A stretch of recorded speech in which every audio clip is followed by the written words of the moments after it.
안녕하세요. 발음투자연구소 김현식입니다. 자, 오늘 코스피 외국인은 매수세 그리고 기관은 매도세에 3,200선 부근에서 보합세를 보였습니다. 자, 지난 금요일에 이어 코스닥의 상대적 강세가 이어지고 있는데요. 코스닥의 강세를 이끈 요인은 저평가 영역에 머물렀던 2차전지 업종들의 반등입니다. 자, 그리고 K컬처의 기대감에 엔터 업종 등에서 강하게 반응을 하는 모습입니다. 자, 그동안 2차전지나 바이오, 반도체 소부장 업종의 부진으로 코스닥이 코스피 대비 상승 탄력을 받지 못했으나 최근 순환매 장세에서 저평가 업종들이 호재 유입 시에 강하게 반등을 하는 모습을 보이고 있는데요. 기관은 코스피에서도 매도, 그리고 코스닥은 매수를 하면서 차익 실현 이후에 순환매로 대응을 하는 모습입니다. 한편 코스피는 이번 주 12일에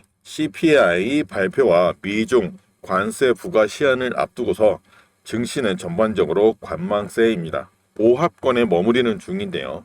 자, 정부와 여당의 협의회에서 주식 양도세의 대주주 기준에 대한 결론이 나오지 않으면서 개인은 실망 매물을 내놓은 모습입니다. 한편 지난 주말 미국 증시 상승과 우크라이나 종전 기대를 반영하면서 외국인 투자자는 매수세가 유입되고 있으나 3,200선 부근에서 보합 중이며 관망세가 더 우세한 상황입니다.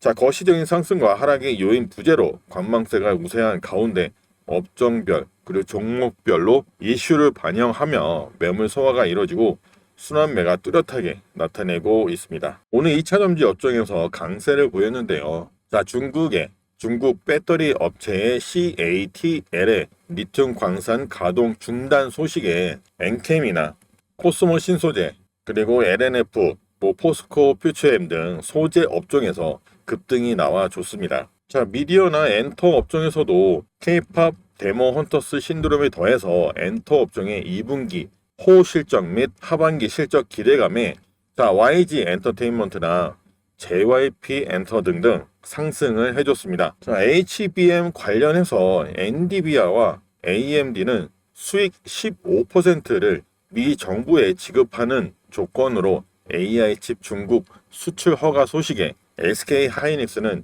HBM의 수요가 견고할 것으로 보고 연평균 30% 이상 성장을 기대하며 한미 반도체나 원익, IPS 등등에서 강세를 보였습니다. 한편 삼성전자는 72,000원에서 시초가 형성 이후에 저항을 뚫지 못하고 하락 전환세를 보였습니다. 원자력 업종도 강세를 보였는데요. 베트남과 원전 그리고 신도시 등 협력 강화와 함께 미국 뉴스케일 파워 계약 임박 관측에 두산 에너빌리티나 효성중공업 등등 원자력 발전 섹터와 HD 현대 일렉트릭 그리고 LS 등 전력 업종에서 강세를 보였습니다.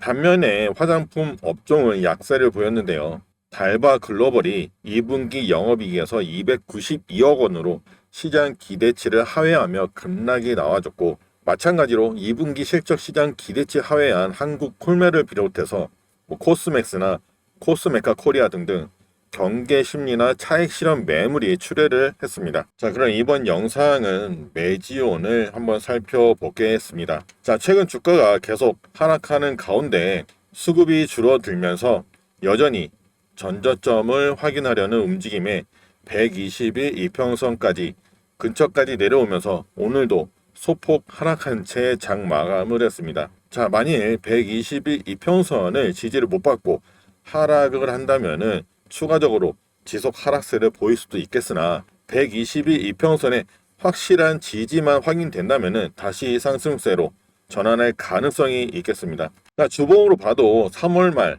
상승 이후에 장기적인 박스권을 형성하면서 횡보하는, 박스권 안에서 횡보하는 모습이며, 횡보의 기간이 길어질수록 상승 폭도 커지기에 하반기 임상 발표와 함께 그때까지 잘 버텨준다면은 임상 성공과 파이프라인 확대 기대에 현재 주가는 전략적으로 진입 가능성이 있는 자리라고도 할 수 있겠습니다. 자, 주주 여러분들도 잘 아시겠지만 미국의 9월 금리 인하 가능성이 커진 만큼 기대감도 커질 텐데요. 자, 금리 인하는 곧 시장의 유동성이 커지고 유동성 확대에 수혜 업종들이 생겨납니다. 여러 업종 중에 헬스케어나 바이오 업종들이 많이 반등을 하는 형태가 나타나는데요. 자, 금리가 떨어질수록 수혜를 받을 수 있습니다. 자, 그리고 바이오 업종의 투자 핵심은 바로 임상 데이터입니다. 메지오는 오랜 기간 어려운 시기를 겪었습니다. 자, 과거 FDA 승인이 거절되면서 주가가 크게 하락을 했는데요. 자, 이때쯤입니다. 차트를 보시면은 승인 거절 시기 때 이렇게 쏟아져 내렸습니다. 이때 메지온의 주주분들은 정말 많이 힘드셨을 겁니다. 제약 바이오는 꼭 임상 테스트가 아니더라도 절차상 이루어지는 일반적인 테스트 결과와 그 결과를 부풀려 나오는 기사들에 민감하게 반응이 나오는데요. 자, 이렇게 큰 이슈가 있을 때는 정말 투자 심리가 위축될 수밖에 없습니다. 자, 이렇게 오랜 시간 시련을 겪다가 블루런 벤처스로부터 500억 투자를 받아 주가가 5만원대까지 반등을 했었습니다. 하지만 그 이후에 등락을 반복하는 모습인데요. 자, 하반기 임상 데이터가 다시 발표될 예정으로 이번에 승인이 된다면은 엄청난 상승이 예상이 됩니다.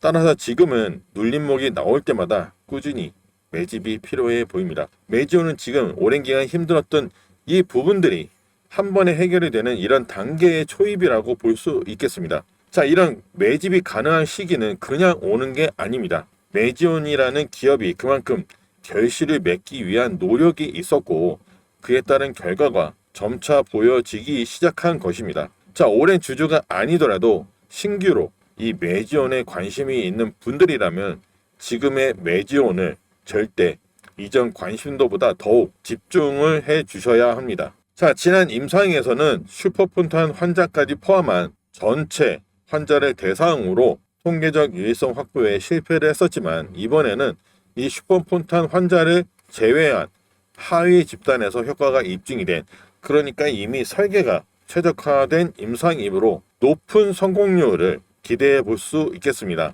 과거 메지온 주식을 보유했던 많은 투자자들이 오랜 고생으로 손절매한 경우가 많을 겁니다. 하지만 이번 임상이 성공적이라면 전 세계 시장을 독점할 수 있으며 시장 규모로 봤을 때 최소 5천억 원 이상의 영업이익이 날 수 있는 회사로 탈바꿈할 것입니다. 자, 바름투자연구소 채널을 최근 많은 분들이 구독을 해 주시고 있는데 감사 말씀드리면서 아직 구독하지 않으신 분들은 꼭 구독을 해 주시고 매일 열심히 영상도 많이 올려드리고 있으니 좋아요도 한 번씩 꼭 좀 부탁을 드리겠습니다.